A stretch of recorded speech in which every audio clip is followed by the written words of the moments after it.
Y dice así la palabra de Dios. Estas son las palabras de la carta que el profeta Jeremías envió de Jerusalén a los ancianos que habían quedado de los que fueron transportados, y a los sacerdotes y profetas y a todo el pueblo que Nabucodonosor llevó cautivo de Jerusalén a Babilonia. Saltamos al verso 4. Así ha dicho Jehová de los ejércitos, Dios de Israel, a todos los de la cautividad que hice transportar de Jerusalén a Babilonia. Edificad casas y habitadlas, y plantad huertos y comed del fruto de ellos. Casaos y engendrad hijos e hijas, dad mujeres a vuestros hijos y dad maridos a vuestras hijas, para que tengan hijos e hijas, y multiplicaos ahí, y no os disminuyáis. Y procurad la paz de la ciudad a la cual os hice transportar, y rogad por ella a Jehová, porque en su paz tendréis vosotros paz. Porque así ha dicho Jehová de los ejércitos, Dios de Israel, no os engañen vuestros profetas que están entre vosotros, ni vuestros adivinos, ni atendáis a los sueños que soñáis. Porque falsamente os profetizan ellos en mi nombre. No los envié, ha dicho Jehová. Porque así ha dicho Jehová, cuando en Babilonia se cumplan los 70 años, yo os visitaré y despertaré sobre vosotros mi buena palabra para haceros volver a este lugar. Porque yo sé los pensamientos que tengo acerca de vosotros, dice Jehová, pensamientos de paz y no de mal, para daros el fin que esperáis. Alguien dijo alguna vez, frecuentemente Dios cambia los planes, pero no los suyos, sino los nuestros. Claro, vivimos en una cultura que nos envía en todo momento este mensaje: vos y yo somos dueños de nuestro propio destino. Y como vos y yo somos dueños de nuestro propio destino, vos y yo tenemos que forjar nuestro destino. Qué curioso, voy a la palabra de Dios y me dice exactamente lo opuesto.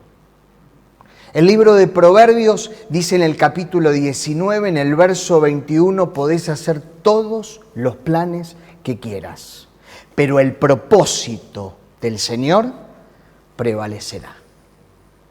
Podés hacer todos los planes que quieras, pero el propósito del Señor prevalecerá.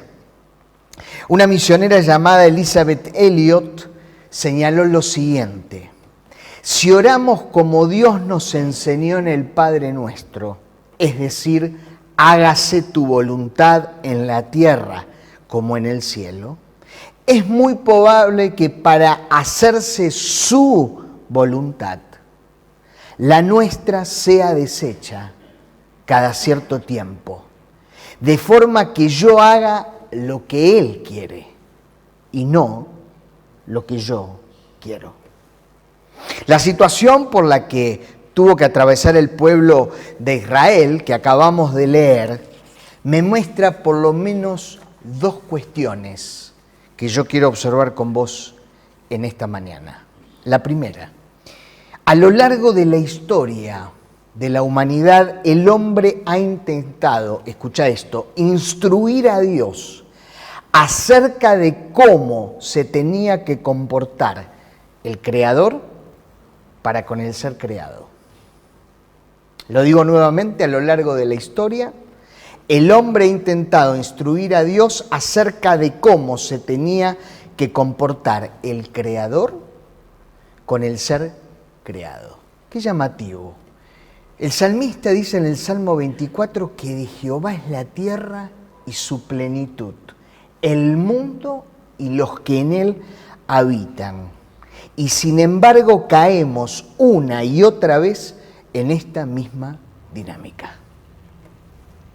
Déjame decirte que hay tres momentos, por lo menos tres momentos, en los evangelios donde observamos esta realidad y en donde vos y yo nos parecemos y demasiado a los personajes del texto bíblico.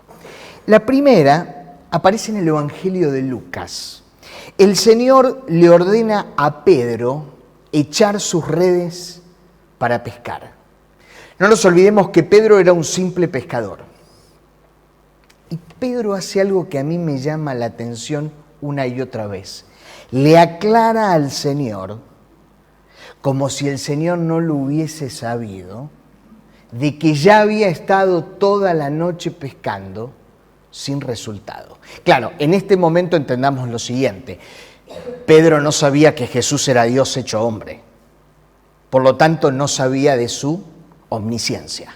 No sabía que Él todo lo sabía. Sin embargo, Pedro, en una actitud de fe, dijo, en tu nombre, no obstante, voy a echar las redes. Pedro echa la red y sin embargo no la puede sostener por la cantidad de peces que allí había. Digo, gracias al Señor que Jesús no tomó en cuenta la aclaración de Pedro. Y no solamente no la tomó en cuenta, sino que hizo de ese simple pescador un pescador de hombres, que protagonizó extraordinariamente el primer tramo de la iglesia primitiva allí en Hechos de los Apóstoles. Pero hay un segundo momento que me llama la atención, y es cuando Jesús estaba haciendo lo que frecuentemente hacía, que es enseñando y haciendo milagros. Cuando comienza a anochecer, los discípulos, interesante este detalle, ordenan al Señor Jesús que despida a la gente para que vuelvan a sus lugares y encuentren alimento, dado que allí no había. Los discípulos le dijeron, Señor, despedí a la gente. Aquí no hay para comer, se está haciendo de noche, deben volver a sus lugares de origen. Jesús, en contraposición, les ordena a los discípulos que ellos les den de comer. Me imagino a los discípulos diciendo, Señor, te estamos diciendo que tienen que volver a sus lugares de origen, porque no hay aquí para comer, y nos estás pidiendo que le demos nosotros de comer. Los discípulos tenían a un muchacho que tenía 5 panes y 2 peces. Gracias a Dios, Jesús no siguió la instrucción de sus discípulos, muy por el contrario, tomó esos 5 panes y esos 2 peces, los bendijo y con ellos alimentó a una multitud. Pero hay un tercer momento que me llama profundamente la atención, y es cuando Jesús, estando en una ciudad, se entera que en otra ciudad llamada Betania, uno de sus grandes amigos estaba grave de muerte. Y Jesús hace algo paradójico. No corre inmediatamente al lugar, como vos y yo lo hubiésemos hecho. Se demoró algunos días en llegar al lugar. Finalmente llega al lugar y se encuentra con las hermanas de su amiga. Se llamaban María y Marta. Y María y Marta le dijeron cuando lo vieron a Jesús y cuando ese hermano ya estaba muerto, Señor, si hubieses estado aquí, mi hermano no habría muerto. Señor, si hubieses llegado en el momento indicado, en el momento que correspondía, nuestro hermano no hubiese muerto.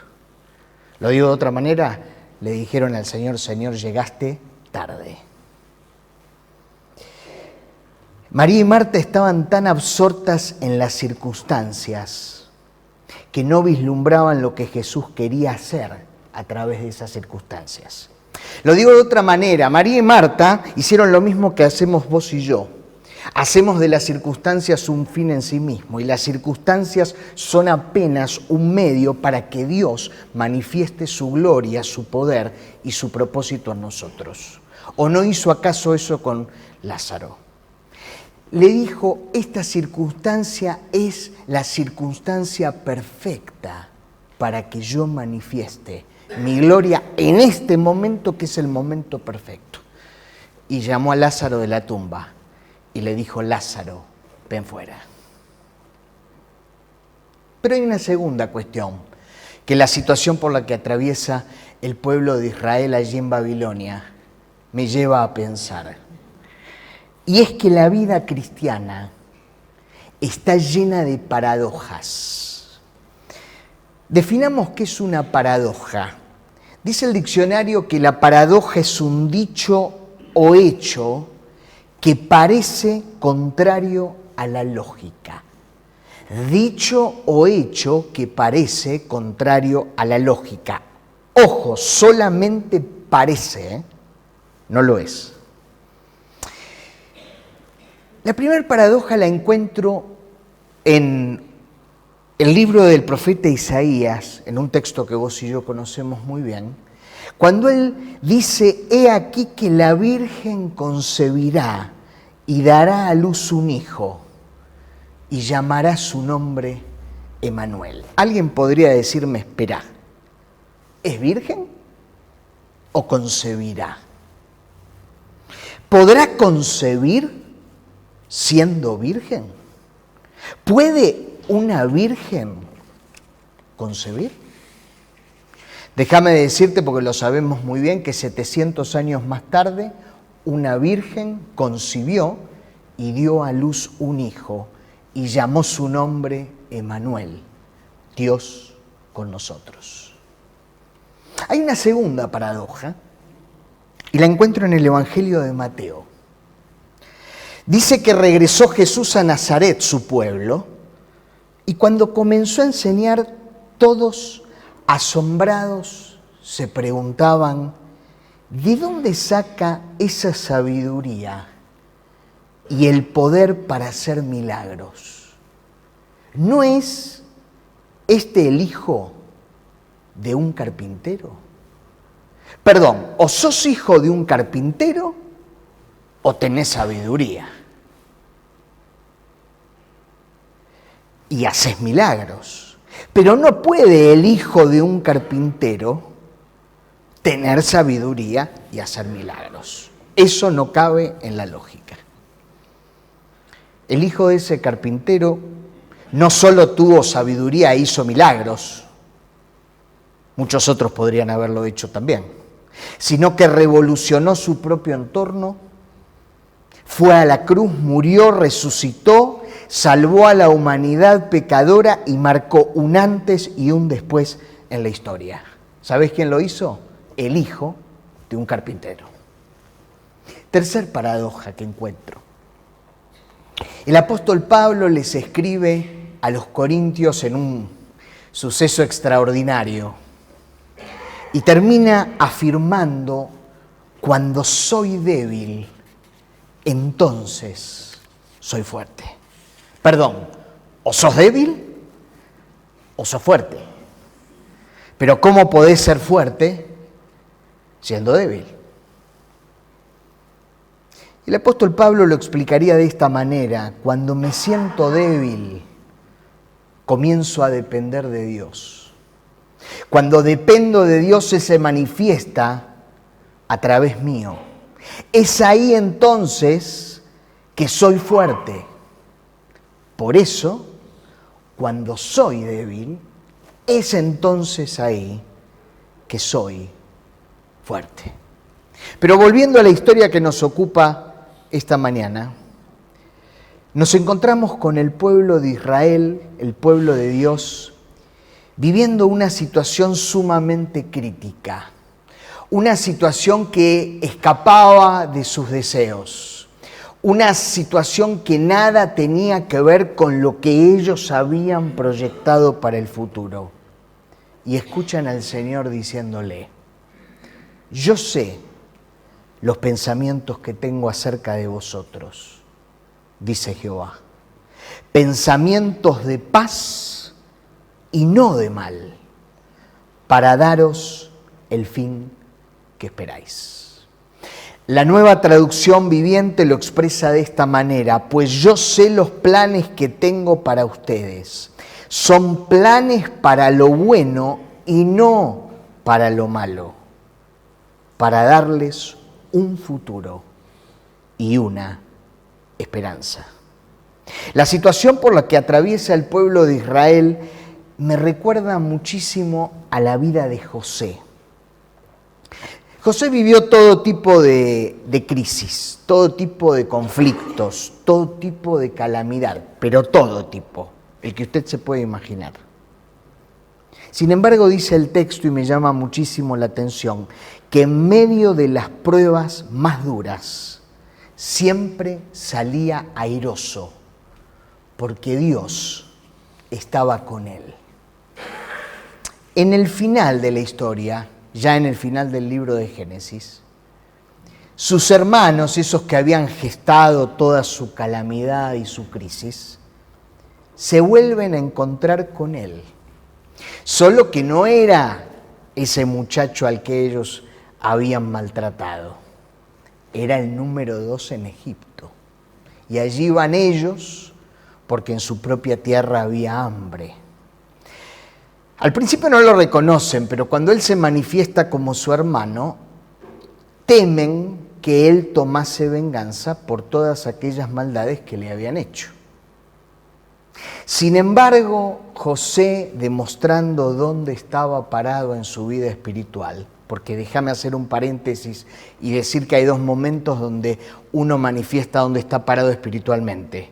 Cuando hay crisis y también cuando todo va bien, Cuando estás bien armado y mirás al mundo así, por encima, ahí también mostrás dónde estás parado espiritualmente. Y José no fue la excepción. José, demostrando dónde estaba parado, les responde diciendo: ustedes se propusieron hacerme mal, pero Dios dispuso todo para bien.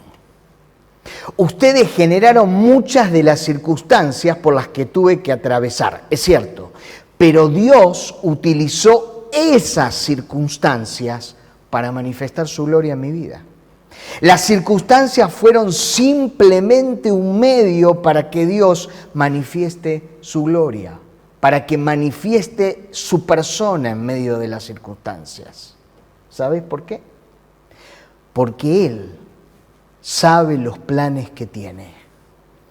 Planes para lo bueno y no para lo malo, para darles un futuro y una esperanza. Y si hay algo de estas palabras del Señor al pueblo que a mí me llaman la atención, son las primeras tres, donde el Señor dice: porque yo sé. Porque yo sé. Ni vos sabés, ni yo sé, ni ellos saben, ni nosotros sabemos. Él sabe, y solo Él sabe los planes que tiene para vos y para mí.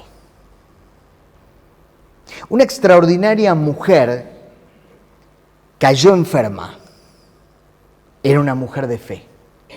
Le preguntaron si quería morir o si quería vivir, a lo cual contestó: lo que Dios quiera. Y alguien que estaba allí presente le dijo: espera, pero si Dios lo dejara a tu voluntad para decidir, ¿qué escogerías? A lo que ella contestó: si Dios me dejara a mí escoger, yo lo volvería a dejar a Él decidir. Si Dios me dejara a mí escoger, yo lo volvería a dejar a Él decidir.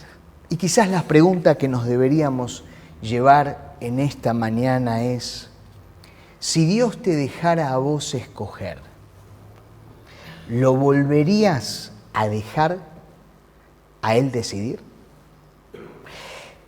Si Dios me dejara a mí escoger, ¿lo volvería a dejar a Él decidir? Si Dios nos dejara a nosotros escoger, ¿lo volveríamos a dejar a Él decidir?